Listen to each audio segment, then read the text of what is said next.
Казахстане начнут снимать больше анимационных фильмов. В этом году государство профинансирует 8 проектов. Один из них принадлежит команде молодого режиссера Дильшата Рахматуллина. Только за 11 лет работы их студия создала десятки мультфильмов. К примеру, короткометражка «Колыбельная» этой весной была признана лучшей анимацией на конкурсе в Турции. А новый киношедевр под названием «Ашина. Легенда о небесных волках» планируют презентовать в конце 2023 года.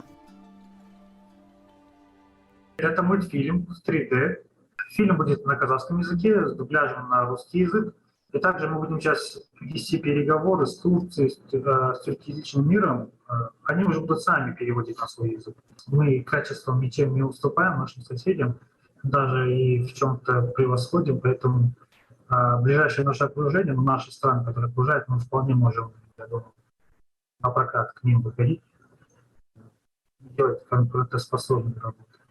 Окажет финансовую помощь государство и сразу 2 проектам медиакомпании «Нур-Султана». На конкурс по поддержке национального кино столичный коллектив представил художественный игровой фильм, посвященный Алматы, и документальную киноленту «Ева Батыр-кыз».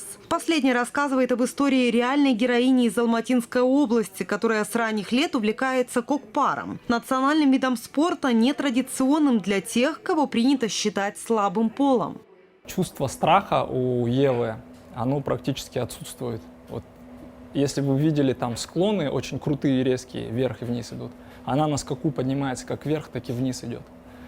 Это даже не каждый мужчина может, набраться храбрости и так сделать.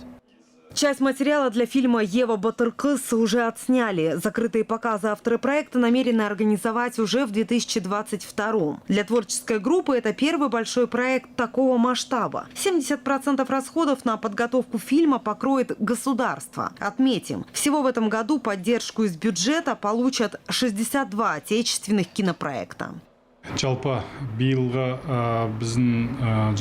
Всего на конкурс поступило больше 200 заявок. Из них 60-70% заняли проекты молодежи. Это новое поколение в казахстанском кинематографе. У них более креативные работы. Они более смелые и независимые. В ближайшее время победители начнут реализацию своих идей.